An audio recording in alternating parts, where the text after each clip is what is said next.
A deadly earthquake strikes Southeast Asia, leaving devastation in its wake.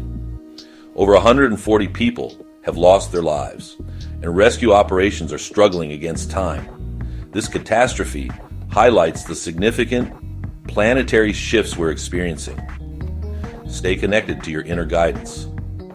Humanity is sure to experience more earthquakes, storms, and floods during these times.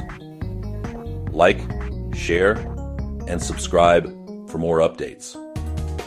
I am Kenton David Bell, Modern Mystic.